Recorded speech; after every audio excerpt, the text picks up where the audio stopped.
What's up, party people? It's Keys Dan with RadioWhat.com, DJLittleRock.com, coming to you live and in living color from the Radio What studios. And this is my podcast, What Makes You Famous?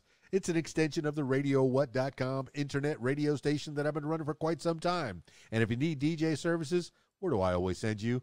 DJLittleRock.com. One more time, DJLittleRock.com. Check availability and get a free price quote, and maybe you can have me at your next event. You know I like to party with the people. The people need to be entertained. Are you not entertained?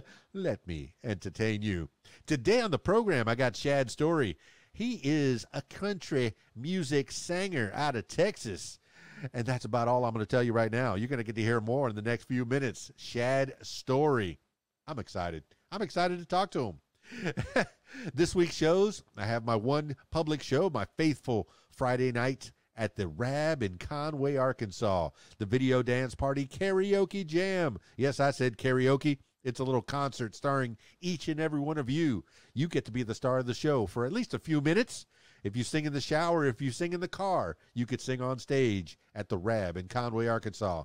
Friday night, 8 p.m. until 12:30 in the AM. They got a full bar, kitchen's open, pool tables. They got a pool tournament on Friday night. So if you want to try your hand at playing pool and possibly make some money while you're doing it, while you're waiting to sing on stage right next to me, come on out to the Rab, Conway, Arkansas. Oh, yeah, we got dancing too. That's right. You know, if you come up and you ask me for a song, I'll probably play it. I'm a nice guy. I don't bite hard. All right, that's the Rab on Friday night, 8 p.m. until 12:30 in the AM in Conway, Arkansas. And then Saturday, I usually save that for weddings and parties and events, private events and stuff, and corporate events. But I think this Saturday, hey, I got an open day. So I'll probably end up doing some honeydew jobs, something around the house, some yard work or what have you. Maybe a trip to the supermarket. Yay! Exciting. Hey, if you want to hire me for a gig on Saturday night, I'll be happy to come on out. Anywhere in the Conway, Arkansas area. All right, that's it for the introduction. Let's get into it with Shad Storey. I got him on Skype, so if you're listening to the audio version, check out the video version on my YouTube page, youtube.com/user/KeysDan. Skyping Shad Storey now. There it is. Now cooking peanut oil. Well, I knew he was good looking, but I didn't know he was this good looking. Shad Storey in full effect. What's up, man? Oh, not much. Well, for those people that, a couple days off.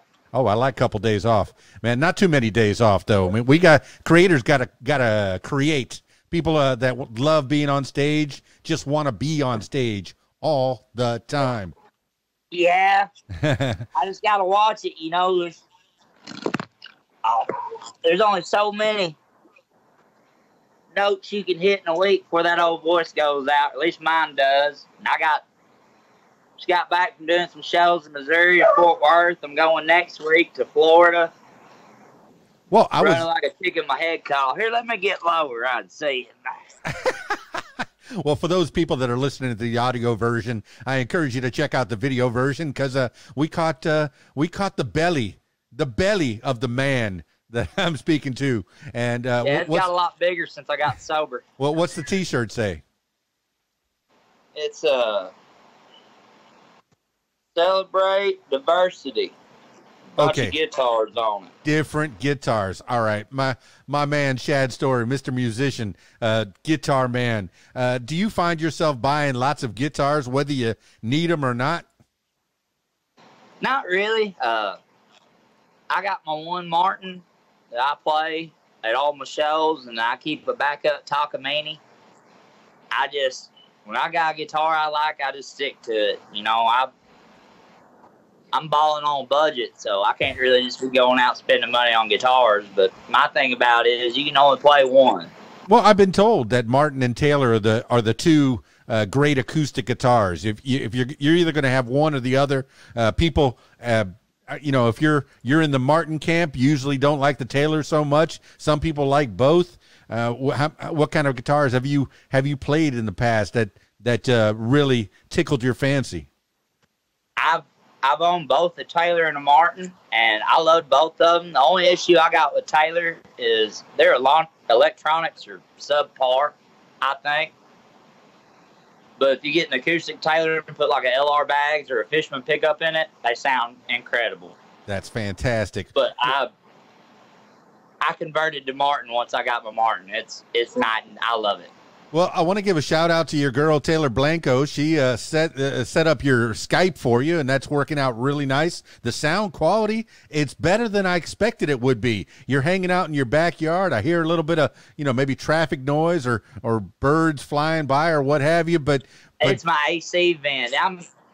I'm out here north of Dallas, and it's a brisk 106 degrees today. The weatherman, whenever he comes up with it's 99 degrees, but it's going to feel like 107. It's 107, man. Just cut out that bull that it's 99 degrees, because if it feels like 107, it's 107. It has been hot, man. People with this global warming thing, I think it might be true until, of course, the winter time, and then it's cold, cold, cold. As you had in Texas, you guys had that cold streak just last year. Over the last couple of years that blew out your electricity for the first time in a long time. That's crazy. Yeah, thankfully at that time I was living in Florida. I hate the cold. I lived in Ohio for a little bit when I worked a day job, and I swore I'd never do that again. Man, I'm born and raised in Miami in the Florida Keys, which is where Keys Dan came from. And boy, I married a hillbilly and followed her all the way up here to Arkansas, and it's a good thing. I enjoy it. I mean, I miss the blue of the ocean, but here I have the green of Arkansas. It's quite a change, man. What part of Florida were you in? I was in Panama City Beach. I moved there. I used to play for Tootsie's in Nashville before COVID happened, and then when COVID happened, Nashville stayed shut down for a long time. And Tootsie's had a bar in Florida. They were sending me and my brother to at the time. Well, the last time they sent us there, I just got a bunch of gigs in Panama and moved. Well, okay, I know we're kind of moving around a little bit. And when you first sat down, you said things changed since you stopped drinking. But if I read your blurb on your face, No, not drinking. Oh, okay. All right. Well, I read your blurb on your website, Shad Storey. ShadStoreyMusic.com, and I encourage everybody to head on over there and visit and find out more about the man and check out the pictures. I mean, you seem like you're wild on stage. The blurb is somewhere between a drunken fool and a poetic genius. Shad Storey has played thousands of honky tonks and never fails to put on one hell of a show. Shad Storey has played all across the United States and is currently based out of DFW, Dallas-Fort Worth, Texas. El Tejas. Yeehaw. The stars that night are big and bright. Yes, sir. I like to tie one on. I like to put on a good show. I'm at that point in my music career where I'm not famous or anything like that. I ain't doing stadiums. I'm playing bars. And when I play a bar, I like bars to call me back. And I notice they call me back when they make a bunch of money. And they make a bunch of money when I get a bunch of people to drink. Well, that's just it. Judging by the pictures that you have on your website, I can tell you give a show. You're not just out there to play a guitar and strum la la and just do a little thing. You probably tell a story. You probably shoot the breeze with the people, pick people out of crowds. You might have a little comedy show. Am I reading that right? I know a picture tells 1,000 words, but I want Shad Storey to give me a few hundred words at least. Yeah, I try to incorporate a little bit of that. Everybody tells me I got in the wrong business and I should have been a comedian, which I don't know. I think playing music, comedy, all that stuff's similar. You're just telling stories about your life. I try to do that with my songs, and I try to do that with my banter on stage. And I'm sorry, that sun's brighter than hell. Well, if I had, there's a door right there at the studio that I'm pointing at, and if that door was open, there is a window that just at the right time of the day, right about now, right about 7 o'clock, the sun just starts beating down from that window. So I'm so glad that I remembered to close that door before I sat down in this chair and talked. I got my old lady holding the flower pot right now where the sun's out of the way. Well, let me give you a little secret. It's probably better you don't call her old lady. even when she's old. Oh, she ain't old. You know how it is. Being from Arkansas, I just grew up talking like that. Now, okay, I did see that. You're from Jonesboro, Arkansas, and I guess that's the northeast part of Arkansas, if I'm not mistaken. Yes, sir. My family's from Mountain View, but as you know, there ain't a lot of work up there unless you want to cut trees, raise chickens, or cook meth. My folks like to sleep. They're allergic to poison ivy, and they hate the smell of chicken shit. So, well, my wife's from Jasper and Harrison. She was born in Jasper, if I'm not mistaken. Or no, she was born in Harrison, lived in Jasper for a while. So that's kind of interesting country up there to grow up in. Tell me what you thought of it. I mean, did you happen to get involved with any of that meth cooking or any of that trouble, or were you able to steer clear? I didn't cook it, but there for a long time I was a taste tester. That's why I told you I got sober and I got fat. I've been clean for a year now, thankfully. My writing, if you listen to any of my originals, it reflects that. I'm very honest about it. I've caught some flack for it because I'm very open about what I did, what I've done, what I do. But if I wanted to lay a liar, I wouldn't be in country music. Well, I tell you, I'm looking for music from you. I was looking for some songs that you had, and the YouTube. It seems like it ended It started and ended 7 years ago, back in 2014, and a lot of that is you sitting in front of some kind of a wall, maybe in a room, and just playing your guitar. And just these are those are actually those are old covers. I did a record with my brother. What was it, last year? It's called The Story Boys. Mm-hmm. The album's called Patterns. Mm-hmm. And we did that together. We just recently split up. He wanted to do his thing. I wanted to do my thing. So we went our separate ways. But we did that record, and it's got 7 originals and 3 covers on it. You can find it on YouTube, Spotify, iTunes, Amazon. I think Apple Music too, but I ain't sure. You can't tell, I ain't real tech savvy. Well, I was looking for links from your website because I like to steer everybody. If someone takes the time out to build a website such as yours, I mean, it looks really nice. There's a place to listen and find some songs there. But I wish you had your merch. Oh, you do have your merch on there. Easy to like find. I said, it was very recent. Me and my brother split up, and we had all kinds of merch for Story Boys. Mm-hmm. And I'm just kind of starting over from scratch right now, to be honest with you. So we got some koozies. We're working on I just hit 1,000 likes yesterday on my Facebook page. So I think next week we're going to come up with a couple shirt designs and let people vote on them. Whichever one wins, we're going to do a run of 1,000 shirts. Well, that's fantastic, man. And you said you broke up with your brother, that you broke up the team, but kin, they really never break up, okay? There's always a chance you guys will come back together and play. Maybe you'll open for each other and then jam at the end. Who's got to figure out who's going to do the opening act and who's going to be the second act. But I'm sure you can go back and forth. We're actually doing a gig together this Friday at Filthy McNasty Saloon in the Stockyards from 2 to 6. Well, okay, I guess I'm a prophet. There. Yeah, I guess I'm a prophet. And, I figured out you really never break up. It's your brother. No, and me and him, I mean, we had a little spat, but it was more of me not getting along with management. Okay. Well, that's a tough thing, man. All right, but I mean, let's go back to the building blocks of you, Jonesboro and Mountain Home and the like. When you're growing up, I mean, are you getting into when you're in school? And did you go to school in Mountain Home or Jonesboro? And I went to Jonesboro. I went to Westside. I graduated in 2011, And I know it's hard to believe I was a super nerd. All-state quiz bowl, 3.8 GPA, full ride scholarship. And then I went to college, and all of a sudden I got good enough at guitar to get laid, and I just quit going to class. Well, isn't that the reason that heterosexual guys will learn how to play guitar to get the ladies, get the girls? I know. I actually learned when I was 15. My parents caught me smoking pot and grounded me for a month.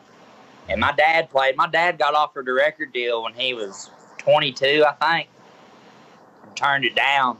Wow. So I grew up with him playing. He'd play songs with me and my brother before we went to sleep every night when we was little kids. He showed me 3 chords, and I was locked in my room for a month. And I just played it. Once I figured out those 3, every day I'd go to school, I'd take my guitar, and my ag teacher had a band. He would show me stuff on guitar, and during lunch, I'd go to the ag shop and practice. When I got done with my classwork, I'd go to the ag shop and practice. And about the time I got into college, I started getting good enough people quit laughing at me and started telling me I needed to do it for a living. Well, Shad Storey, your dad's a professional musician, or he was, or is? No, he wasn't. He actually did a random show at the King of Clubs in Swifton. It's burnt down now, but he did the show back there in the 90s, and some guy from RCA was in there and asked him to come out to Nashville and record, and the owner of the King of Clubs talked him out of it. My dad don't like people. Okay. He's one of them Ozark types. He don't like crowds. He don't like a bunch of people. I know that my wife has kin up in that area, and I feel you. Her biological dad was pretty much a hermit, as far as I know. I never met the man. And I married his daughter. I never met the man, and I wanted to, but the time never came.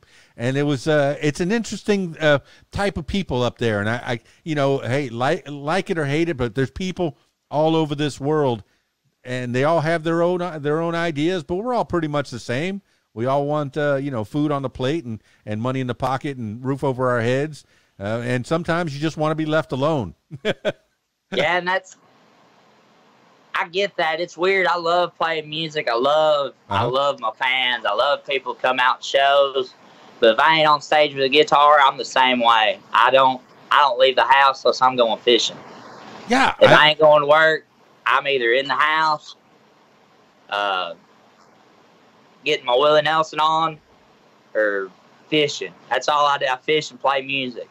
Well, I mean, that lays down the foundation of country music right there, is hunting and fishing and loving every day and having a good time outside in the outdoors. I'm looking at the house, and you're saying that the only noise is from the air conditioner, and I don't hear any other noise. Are you far away from people in your house, or are you living? No, we live about 30 minutes outside Dallas and Anna. We live in a little subdivision, but it's pretty quiet. I like it. It's close enough town that I can go do my gigs. And I'm also 20 minutes from Red River. Yeah. So it's a quick hop drive for me to go fish there. And I'm 20 minutes from Lake Levon. I'm 30 minutes from, what's that, Lake Louisville? Yeah. Well, I lived in Conway, Arkansas for a while, hop, skip, and a jump from Little Rock, and then I moved out to a smaller 500 strong Holland, Arkansas, really, really small and quiet, and I'm a city mouse. I like being amongst people, but my wife's a country mouse, so guess where I'm living? In the country.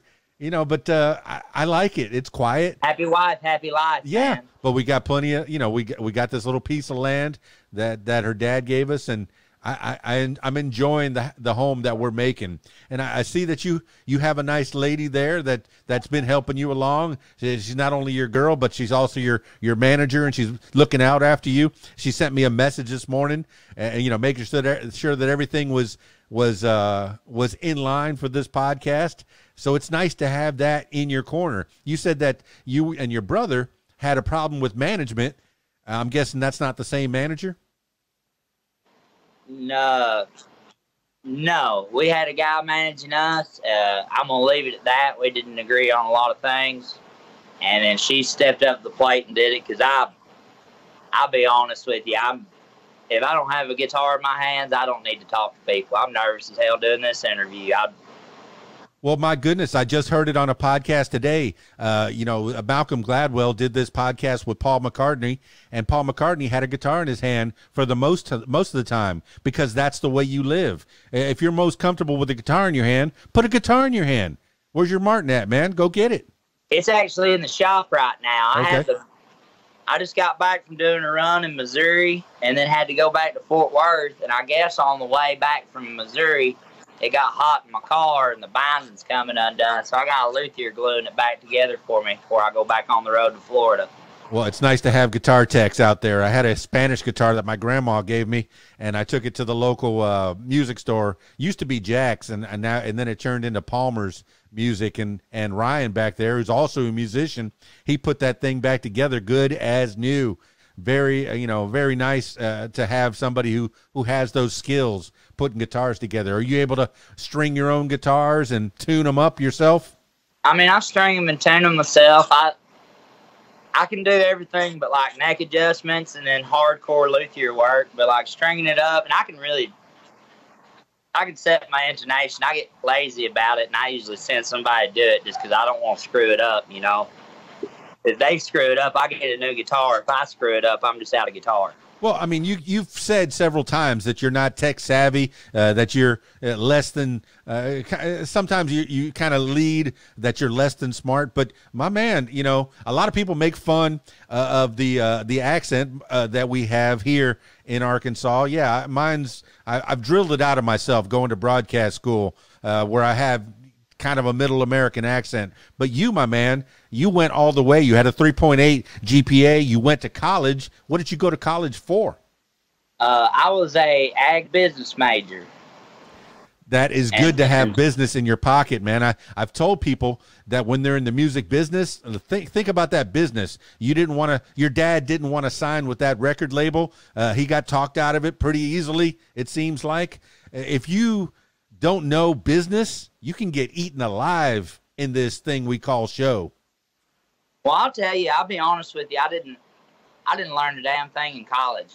Okay. I think that was the biggest waste of money that anyone could ever do. I ended up getting a job in ag business after I dropped out, making more money than anybody who graduated from my class, doing fumigation work. Were you up in the Red Wolves, or what school did you end up Yes, in? I went to Arkansas State. Was it a year and a half? And I say I majored in ag business, but I really majored in Evan Williams Green Label and cocaine. Okay. I mean, and that leads you right into the music business. I dropped out of college, and then I worked for a while, and then I moved to Nashville when I was 20 with $200 and a guitar. And spent a year homeless playing on the street. Yeah. And then Jamie Johnson's old lead guitar player, Wade Battle, heard me playing on the street. Got me a gig at George Strait's manager's bar, and I played there for a while. And you know how it is. You go from 20 and homeless to 21 making $2,000 a week. You think you might arrive. I let it get to my head, lost my gigs, went back home, got a day job, and realized I hated myself and went back at it, and I've been at it ever since. Well, Shad Storey, you're saying you know how it is. No, I don't know how it is. I think the most I went homeless living between apartments. I think I was homeless for about 2 or 3 days, and that was enough, living in my van. But I going from 0 to 2,000 a week. Not a lot of people know that. And I've talked to football players that get into the NFL, maybe from, I talked to Clint Sterner, our Arkansas Razorback. All-time leading quarterback and passing yards at the University of Arkansas. Yeah, we used to have a radio show together down in Little Rock, and I used to run the board for him and his compadre. But man, talking to him and all the football players that used to come into the room, and they'd make tens of thousands every week. And it's scary, man. These kids go from 0, living, in a slum in a less than perfect home, and go into thousands of dollars a week. It for a 20-year-old kid, yeah, it could be devastating if you don't know how to handle your money. I got in a motorcycle wreck when I was 17, and I got a settlement, and all that money got blown real quick. I was 17. I was 18. Come on. And that's exactly what happened to me. I went and I was homeless for a year. I would, and I say homeless, I'd play on the street and I'd make enough money to get a hotel most nights, or I'd go home with some girl who thought I was going to be a superstar one day when they heard me play, you know. But then I started making all that money, and somehow I was making $2,000 a week, and I could barely afford the $300 a month I was paying to rent a couch from somebody. Wow. Because I thought I was about to be famous in a month or two, because I was like, there's no way I'm making this much money that fast and I'm not going to blow up. Well, see, that's where you need guidance. Sometimes you do need management, even if it's your mom or your dad that's helping you out. I mean, what were they thinking when you left? And I encourage kids when they're 20, in their 20s, to go and do whatever you want. You're still made of rubber. You know, you got Wolverine powers. If you fall, you're going to heal for the most part. You know, by the time you're 30, you better know what you want to do for the rest of your life. But in your 20s, do what you did, man. You want to go to Nashville? Do it, man. My mother wasn't very pleased with it. She had visions of me being a doctor or a lawyer or something, you know. And she's real religious. I grew up in a fundamentalist Baptist church. I actually went to seminary school when I was 13. For a year, and then I was going to play at honky tonks, and she told me she was less than happy about it. I won't say exactly what she said, but she was not pleased. But my dad was cool with it. He was like, I think you're an idiot, but you'll figure it out. And he figured I'd be able to figure out something where I could work in that business and be successful. And I don't know. You know, everybody defines success in different ways, but I'm able to pay my rent, doing what I love every day. If I can do that, I'm going to keep doing it till the wheels fall off. I just got done touring with Billy Don Burns. He's in his 70s right now, and he just had a renaissance of his career. Now he's got Cody Jinks and Coulter Wall, all these guys recording this stuff. And I remember when nobody knew who he was outside of Stone County, Arkansas. See, and you never know, man. You have this superpower that you can write your own songs, write down what you feel. But you're talking about your mom. It was a culture shock moving here from Miami, from South Florida. You know, when I moved here, I realized pretty quick I was in one of the notches of the Bible Belt for sure. Religion is a way of life around here. Sorry about that. My phone overheated. Now, that's pretty funny. I'm going to leave that part in, you know, but, for sure, man. That's fantastic. Well, you've changed venues. It's 106 degrees outside. It's hot. Well, yeah, you've changed venues. You went inside where you're definitely a smarter idea living in the heart of Texas, man. Yeah, my girlfriend wanted me to go outside. The house is kind of a wreck right now, so we didn't have it. Well, I want everybody to see all the Dr. Pepper boxes in here. Well, I'm not seeing any Dr. Pepper boxes. You're telling stories out of school, because all I'm seeing is this nice background behind you. Don't show everybody. No, don't show everybody. All right, man. That's the magic of videos, of movies.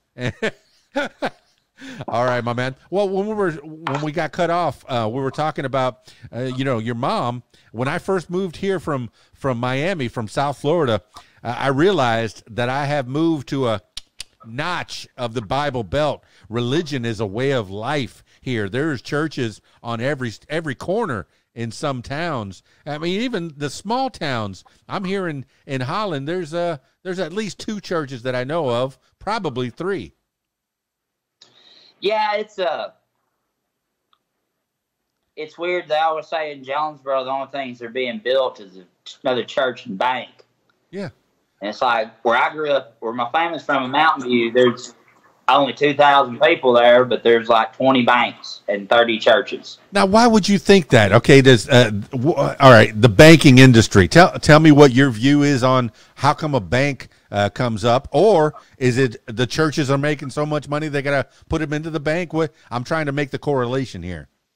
I have no idea. That's something above my pay grade, because I figure that's an awful poor town to have that many banks in it. I don't see that many rich folks there. Well, I mean, being from Miami, Mountain View is a retiree town. They got a lot of retired folks there. I figure that might have something to do with it. And then farm loans are a big thing, you know. So that may be it. That's all I can think of. Well, growing up in the 80s in Miami, it used to be a real sleepy town back in the 70s, but then the Marielitos came over and the cocaine in the 80s, and that's where the banks all started coming up. And you know, I guess it was allegedly funneling drug money through the banks. All right. I mean, I guess, but I don't know why a bank would open up in a small town. I kind of envy you on that. You got to experience cocaine before they put fentanyl in it. It was pure, man. Pure. Tony Montana. You know, I was there. I was only a preteen by 1980. Born in '69. I was 11 when that started really happening. But my goodness, it was an interesting time to grow up for sure. But you had your own trials and tribulations. What made you get off of that thing? What was your low? What made you say, no more of that? I was playing a show in Panama City Beach for Tootsie's, and I didn't get off then, but I started trying to. I'd been up 8 or 9 days. I was on meth pretty bad, and I started hallucinating that I had bugs crawling on me while I was on stage in front of about 300 people fronting a band. And I kept it together. I just kept telling myself, hey, man, you're high. Get through the show. And that happened, and I realized this. I thought I had it under control, and that's when I realized I didn't. And then anybody who's ever been on that will tell you that's a hard habit to kick, and it took me a while. My girlfriend's probably the biggest reason I've been able to stay clean now, if I'm telling the truth. Mm-hmm. She keeps me kind of level-headed. And well, how long you been with that girl? About a year, a little over a year. Okay, so she definitely was instrumental. If you've been off it for a year, you found yourself a nice lady, some good support, a nice system. That's going to help you keep on the straight and narrow. But I mean, ultimately, it's got to be for you. You're the one that's got to take the time out to get off of that. I know I've known so many people that have been tied, taken by drugs. Really, they become other people. Real people that are real close to me, and I'm so glad that you took the time to get off of it. And that's cool. The thing is, like, when you want to get off of it, the only way you will is if you get away from it.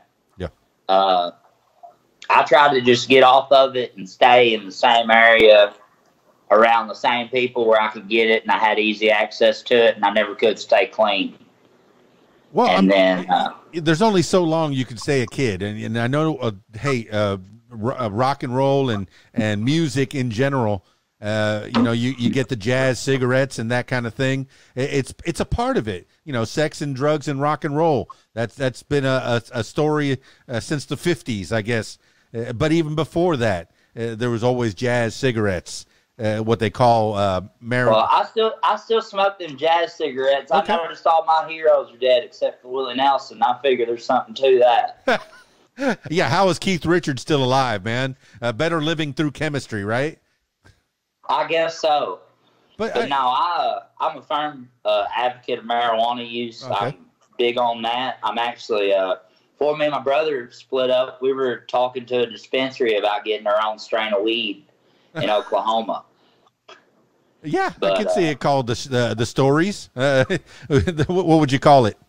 We were going to call it Ike Brown Holler OG. It was a track off the album we did. Ike Brown Holler is a place on our farm. Like I said, my family's from Mountain View. We got about 600 acres up there.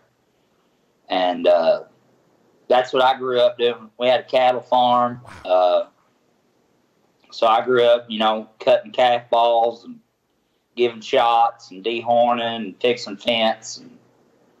That's some pretty country up there. I've done weddings up there in Mountain View. And do you still have that land in your family? It's still in the family. My great granny's in her 90s. My grandpa's in his mid 70s, and he still goes out and feeds every day. And I come in. This is the first year I ain't come in to work in the hay, but I usually come in every fall when we work cows and give them their shots and cut them and all that good stuff. I'll probably be in, what is it? This is about to be September. Probably next month I'll have to go up there and do some work. Well, I mean, like I said, with your brother, you say you split up. There's nothing as important as family. Gene Hackman said it best in their version of the OK Corral. I remember he said family's important, right? That's the most important thing. They're the ones that are going to back you up more often than not, is your family. Yeah, and like me and my brother, we're good now. We're doing a show this Friday, and I think we may do one together in Arizona in a couple weeks. But I don't know. We were in a tour bus at the time, and when you've lived with somebody pretty much your entire life, give or take a year or two, and then you take that and you multiply it times 10 when you get stuck on a 40-foot bus, it becomes a powder keg. Well, okay. I mean, you're talking about touring anyway, going to Arizona. Going anywhere out of your state, anywhere out of 100 miles away, it's hard on a family, on a relationship. You got your girl there. Is she going to be able to travel with you, or you going to leave her behind? She's unable to. She's got a day job right now. She works with autistic kids. Awesome. In McKinney. She's a behavioral health analyst. Did I say that right? Behavior analyst. That's what it is. She's got 2 master's degrees. I don't know how she's so smart and dumb enough to be with me, but here she is. Self-deprecating humor. That's fantastic. You know, I've talked to some comedians, and I've heard comedians on their podcast. All comedians want to be a rock stars because their ability to tell a joke, you know, as soon as they tell a joke on a special, it's dead.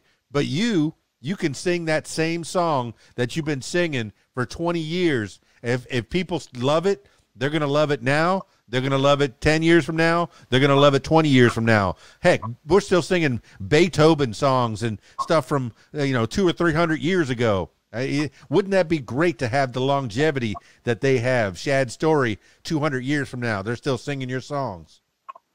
That would be cool. There's a back end to that, though. I've done shows with like songs off our record that we did that I didn't like the song. I didn't think anybody else would like it. And then every show I'm getting asked to do it, and it's backwards. You know, I kind of envy comedians. They get to do something new every day. And I'm doing these songs, and I read a deal about Sturgill Simpson. He hates that song that You Can Have the Crown. Hates it. Has to play it every day for the rest of his life. #1 hit, man. You know, that's the problem. And I've heard that from a lot of different artists. They want to try something new, and all the audience, you got 3,000 screaming fans in front of you, and they're play the hits. You want to hear something new? No, I want you to play that old time rock and roll again, or that good Southern rock. Play Freebird one more time. Freebird. No, I want to try something new. Oh, my goodness. I could feel you. I saw a video of Steve Earle at Farm Aid one time. He played like a 90-minute set. Nobody knew who he was the entire concert. And he went to close with Copperhead Road, and everybody realized who he was. And he just got mad and left. Yeah. I think there was a few guys that pulled that on Saturday Night Live when they were doing their I can't remember which guy it was, but like the first song, there was 2 songs on SNL usually when a musical act comes out, and they wanted him to play this hit and then this lesser hit. Well, the first one, he played the hit, the #1, but the second one, he played like some song that he had just written that he loved, and he was so excited about it. And people were like, huh, did he just play something? but sometimes you got to do what you want to do. I could tell even me as a lowly DJ whose only power is to play Shad Storey music at the club. I don't want to play the same party songs all the time. Hey, could you play a line dance? Oh, please, no, please, no. I don't want to play that same cha-cha slide again.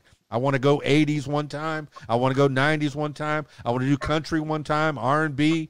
You want to do different things. Do you find yourself wanting to play different kinds of music as well? Or do you stay in that genre of country?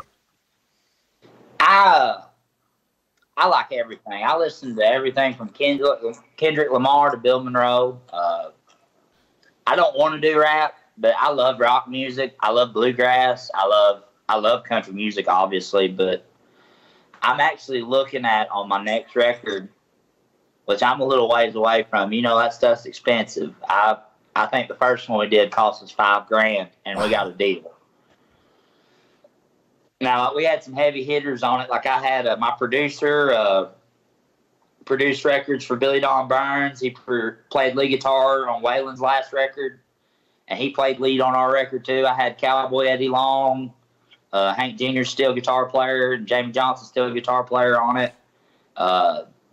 Kevin Swine-Grant, who's played bass for everybody from Willie Nelson to Brad Paisley. And it still cost me $5,000, and I paid a quarter of what most people wanted to charge me. And that was in Nashville? That was in Nashville, yes, sir. And who was that? What studio was that? That was Round Room Records with Aaron Rodgers producing it. Not the quarterback, the musician. Good to give credit where credit is due. Give shout outs, especially if they cut a deal for somebody who's trying to get on another level. When you're in the music business, when you're in any job, really, you're on different levels. Right now, you're on this level, maybe trying to get to that next level. Where you can get, instead of 300 fans, maybe you got 3,000 fans, and then you get to that 10,000 fan level. How far do you want to go? Some people stay in the Texas area and make a pretty good living, as a party band, as the bar band, or do you want to play stadiums all over the world? I don't care to play stadiums. I do want to play all over. I like playing. I'll be honest with you. I love playing shithole honky tonks. Yeah. And I don't care if they're in West Virginia, California, Scotland. I just want to go play. I don't really care about doing a big stadium tour or anything like that. I don't want to get that big. I want to be able to go to Walmart and afford the good eggs. Well, it's kind of tough when you're at Bob's Country Bunker and you're the band's behind chicken wire, like in the Blues Brothers, and they're throwing bottles at you if they don't like what they hear. I love those places. Yeah. All right. Well, there's a few of those places here in Arkansas, and I'm sure there's a few in Texas as well. I played a couple of them in Arkansas, and then I played. I remember, that reminds me, we played this place in West Virginia one time. I had a guy hire me to play guitar for him. He was a good singer, but he couldn't play guitar to save his life, and he didn't know a lot of songs. He had to have the phone clip doing covers and stuff. He didn't really write much. He wrote one song with me. Oh, okay. That was on our record, on mine and my brother's record, but we went in there, and we went in this bar, and there's 40 people in there, and we doubled the teeth in it when we walked in. I ain't going to name it because I'm hoping they'll book me again. But we started out in there, and they was heckling him bad, giving him hell. And we took a break, and I told him, I said, this next set, I'm just going to run it. I'll cover the show. And I said, if it gets bad, I'm going to yell banana boat. And I got a 38 in my guitar case. And I'm going to hold everybody at gunpoint, and you're going to get our sound equipment out. We're just going to get out of here with our That's the thing, man. Is I've been looking for a roadie since '86. The setting up and the tearing down is the hardest part of the show, and you are able to bring in a guitar and do a whole show. I do the tear down, the setup, everything. I do. That's all me. Yeah. That's my exercise, really. That's about the only workout I do. I get a good sweat going whenever I set up and tear down, and then I'm on a bar stool Well, isn't that the worst part of the show? Is the setting up and the tearing down? I mean, you know, you get a good PA system, and I've been trying to streamline my whole life. I've been trying to make things smaller and smaller. I gave up my big turntables, and now I got Pioneer CDJs. You know, it tightened it up a little bit. But then I want to buy the big speakers, and that starts getting bigger and bigger. And, you know, the light show. I mean, when they come to a Shad Storey band, is it a Shad Storey show? Is it a big production with lights and sound, or is it stripped down to where it's more intimate? It's 2 big 15 speakers and an old mixer and plugged in bar stool. Now, when I do band shows, I got some stuff I'm working on right now for next year. I'm gonna start doing some band shows, some bigger Texas acts, so they'd back me. And then, as long as this record, I'm gonna be on a record with Billy Don Burns, supposed to come out. He's shopping it right now, labels to push it. But me, Cody Jenks, Shooter Jennings, Wade Jennings are all gonna be on the record with him. We're hoping when that goes off, it should go #1 with Cody on it. I'm hoping that'll help a booking. And I want to do some band shows to help promote that and help set up for me to release my next record. See, that's some heavy hitters right there, man. And that's, I mean, I can only imagine that it's you being as personable as you are, getting together with people. Just be nice to folks. The music business, the music community, at least the musician part of it, you guys are tight, man. You guys are a big community. You keep pushing each other up. There's no reason to step on necks and try to cut people down. Yeah, you realize who the good guys are and who they ain't, you know. I've been very fortunate. I got a close relationship with Billy Don. He's been like a mentor to me. And it's crazy because his first band in high school, my grandpa played in. Wow. And then I met him years later when I was homeless. He was opening up for Shooter Jennings, and we realized we were from the same hometown, and we'd been in touch ever since. But and I got to play with some amazing people. My first gig in Nashville was with Wade Battle, who played lead for Jamie Johnson, wrote that Lonesome Song, Ray Ray's Juke Joint, Cover Your Eyes. And we actually followed Wes Bayless, who's the lead singer of the Steelwoods. I knew him pretty well 8-10 years ago. I've got to meet some amazing people. I've got to share stages with some super talented people. And it's nice to know when you go to meet these guys and you meet your heroes, they're actually heroes. Now, some of them been rear ends, and I won't name them because I don't like talking bad about folks without them there to defend themselves. But that shows a lot of character, man. That's good. Well, I don't like when people talk bad about me behind my back, and I appreciate it when they do it to my face, so I try to do the same. Well, that's good, man. It sounds like you've stepped in and you've gotten a hold of the next generation. I mean, literally the next generation. Some of their fathers were huge in the music business. Shooter and the like, man. That's fantastic, man. That you've gotten a hold of them and you're able to play with them. And well, Billy Don got a hold of them. They're on his record because Billy Don, you know, I'm lucky I get to do what I do for a living. Yeah. In fact, that man's a legend. When you get a Willie Nelson cut, you're on a whole other level. And the fact that he asked me to be on his record, that was, if nothing else ever comes of this, I'm tickled where my career went because I can say I got to play on an album with one of my biggest heroes. And that's what it's about. I don't care to be famous. I don't care to be rich. I just want to contribute to country music in a positive way because I don't like the direction that mainstream country music's going. Oh my goodness! I think that's the pull clip right there. If there's a clip of this one that people want to get, that's the one. And you don't want to be rich and famous. Chances are you're going to get to the next level. If you keep working, you're going to go where you want to go. You're going to head for Arizona and beyond. Now, put a button on it. The Storey Brothers have how many albums out there? You had the one album at least? We just had the one album. We were actually getting ready to record the second one, and then we had the Falling Out. But that's I'm still shopping available. around studios right now to do my first solo album, and I think my brother's about to come out with another album too. But that goes along with the management, the issues I had, he's dealing with now. Okay, so he's still in the same management, I'm guessing, still dealing with that. But hey, look, that's twice the power. You're going to put out twice as many songs between the two of you, and you'll both push each other up, and then you'll come together with shows, and you'll do solo shows, and you're always going to be brothers. That's for sure. Yeah. Is that your only brother? No, I've got 2 stepbrothers and a half sister. What are they doing? What are they getting up to? Oldest stepbrother's a nurse. Youngest stepbrother just started a job in a factory at Arkansas, and my sister just started her first day at junior high school. Hey, all right, that's great, fantastic. I heard school was just coming back in. So that's great, man. It sounds like your family's all tight, and you keep in touch with everybody.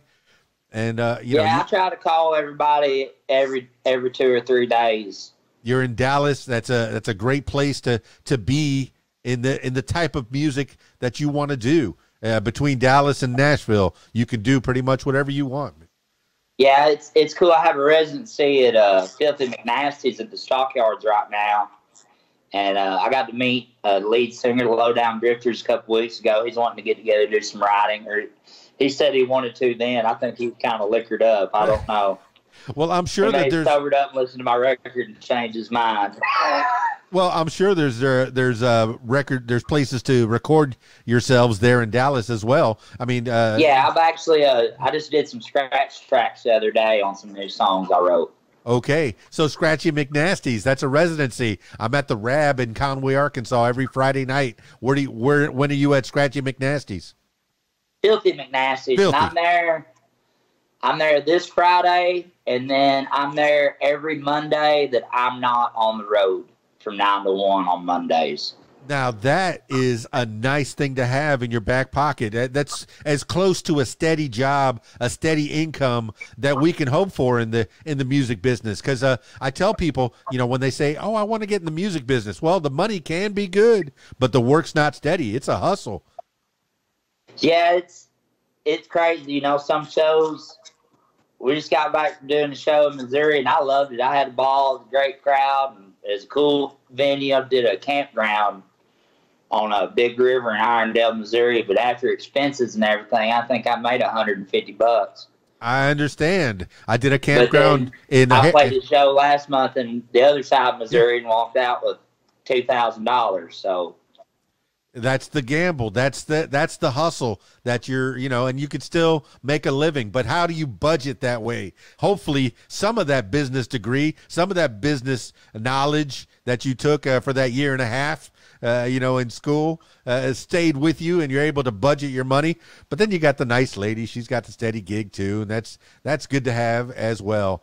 But between the two of you, you're building a nice life together, and that's cool. Yeah, we're getting set up. The way I handle my money is I just give it to my girlfriend, and then I tell her, "Hey, I want a new fishing pole.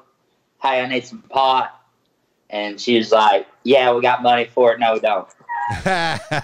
Hey, how's that going in Dallas? I know Colorado and California, anything goes. They can pretty much smoke in the streets. I mean, I've never smoked marijuana. I like the smell of it, but I just want it to go ahead and get legalized everywhere and go ahead and get regulated. But how's it going in Texas? It's still a big no-no. Thankfully, I live about 30 minutes from Oklahoma, and I may or may not be real good friends with somebody who owns a grow up there and cuts me a deal. Prank call.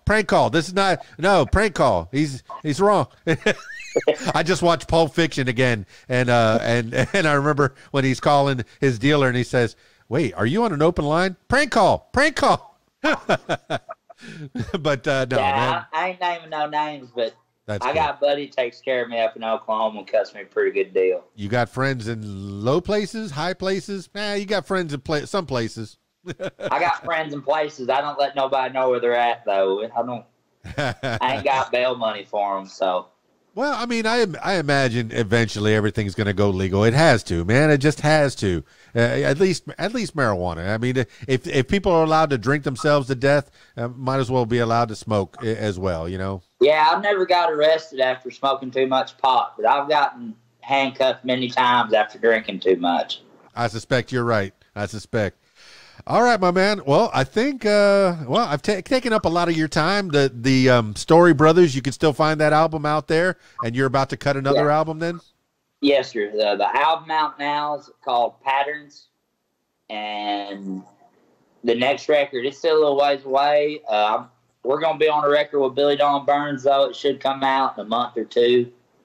It's going to be called "I Seen a Lot of Highway," and then I'm hoping next 3 to 6 months I'll come out with my next album.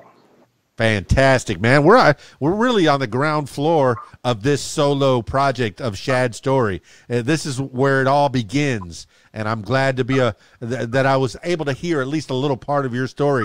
I already mentioned that you're at shadstoreymusic.com. I'll put that in the show notes for sure so people know how to find you. But, what are you open to? Collaborations? If people slide into your DMs, business only, if they slide into your DMs, what can they talk to you about?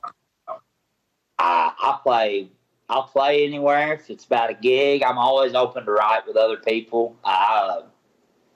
I write stuff for myself. I also write what I call mailbox money songs that I wouldn't necessarily cut, but I'll sell to somebody else to cut, try to get on the radio, make mailbox money.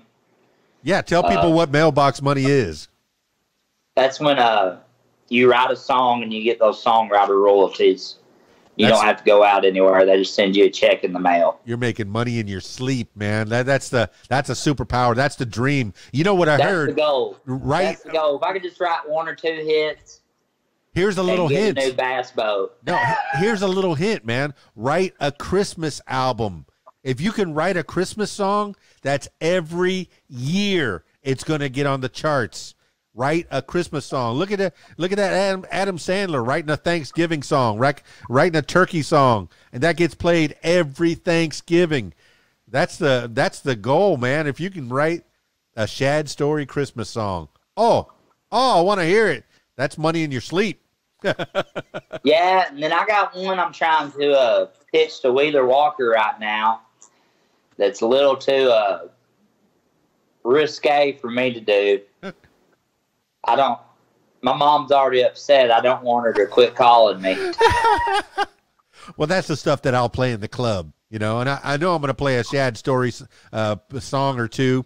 I mean, the only videos, I like playing music videos. The only videos I could find was the YouTube videos from 7 years ago. You need to update that. Get some new songs out there. I actually don't even, I thought I took those down. Those were just covers I was doing when I first went to Nashville and I was homeless. I came back home in the winter because it's kind of hard to play guitar on the street when it's 20 degrees outside.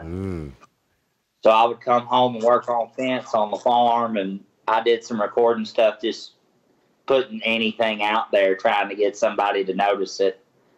And I thought I took it down. I guess I hadn't. Now, the album we didn't have any videos for, but it's a high-end, it's a professionally done record studio with badass pickers on it. Well, they could find that on Spotify and Apple and all that stuff? Spotify, Apple, YouTube, Storey Boys, STOREYBOYS. Fantastic. That's a nice thing. Well, give some shout-outs to people that have helped you along the way. You've already talked about some folks that have helped you in your recording studio. Give some shout-outs to the band that's going to back you up. I guess you're going to go on the road as Shad Storey? Yes, sir. I'm looking to do some stuff with Big Joe Walker here in the near future. He's a Texas artist. He's been real helpful with me. Randy Gray's been another guy in Texas that he got me my residency at Filthy's. I actually played with him. One of the best guitar players in Fort Worth, maybe Texas. I don't know. He's damn good. Wade Battle helped me get my first gigs. Another guy, Kyle Fields, he's a phenomenal artist. He was the guy who rented me his couch when I was homeless in Nashville. he had I think he just released his second album. His first one went to 17 on the charts independently. You can check him out, Kyle Fields. He's a phenomenal artist. He helped me a lot. I already mentioned Billy Dawn, Aaron Rodgers, and he's gone now. There's a guy in Jonesboro, Arkansas named Chad Sandoval. When I first started out, he would come to my shows and tip me hundreds and hundreds of dollars and kept me from starving for a long time. Never forgotten, man. That's great. You remember him forever, man. Yeah, I will. He always comes to shows and give me some awesome weed gummies and tip me about $300. Wait, in North Arkansas? No. Yeah. All right. Well, I've kept you a while. I'll definitely. I don't want this to be the last time that we talk. As time progresses, as things happen, as the new albums, new music comes out, I want you to come back and chit chat with me. We don't have to spend the whole hour. I mean, if you want to tell stories about your life and what have you, I invite you to come back to the What Makes You Famous podcast. Man, if I ain't playing, I'm down. It's fantastic, man. It's good to meet you finally. Hopefully one day I'll get down there and meet you in the flesh, or maybe I'll meet you up. I'm gonna tell you, I'm gonna be in Conway September 30th at Crooked Ranch. My buddy Billy Dawn is playing there. West Ship. He asked me to come up and do a set there, so I'll be there September 30th. That's fantastic, man. I hope I can at least come by and maybe even meet you for lunch or something. But that's cool. Shad Storey, making the rounds. Find him at a bar near you. All right, my man. Well, I usually finish these things off with last words for the people. This could be words to live by, something you heard a long time ago, maybe a mantra that you wake up with every day, or just whatever pops into your head at this moment in time. Shad Storey, give the last words for the people. You don't pay hookers for sex. You pay them to leave. Well, there you have it, party people. Shad Storey. What a cool dude. I mean, that guy is yeah. I know if you go to a Shad Storey show, you're going to get a show. You're going to get a good show, like a storyteller's type show. Whether it be 50 people or 50,000 people, you're going to get a good Shad Storey, good country music, and maybe a little something else. If he likes Kendrick Lamar, you might throw a little countrified version of Humble. Stay humble. No, that's fantastic, man. It's good to have a well-rounded musical tastes, because that all filters in, good experiences. Hey, if you're homeless on the streets of Nashville, but you know how to play guitar, hey, you can stay fed and maybe keep a roof over your head from time to time. So homeless is different levels of homeless. You could be homeless and have a job. And but it's just the fact that you are unhoused, and that's tough, man. But those experiences do get reflected in the songs. Shad Storey writes. But now, I mean, hey, things have changed over the last year. He's made a complete, like a big change in his life. It's going to reflect the way he plays his music, sings his music, writes his songs. You're going to get a whole nother era of Shad Storey, and that's fantastic. Ever forward, keep it going, do great things. Thank you so much, Shad Storey, for being on the What Makes You Famous podcast. That's it for this edition. Now, if you, yes, you, my loyal listener, if you'd like to tell your story, I encourage you to give me a call, 501-470-6386, or email keysdan@aol.com. That's it for this edition of What Makes You Famous. It's Keys Dan, RadioWhat.com, DJLittleRock.com. Peace. I'm out of here.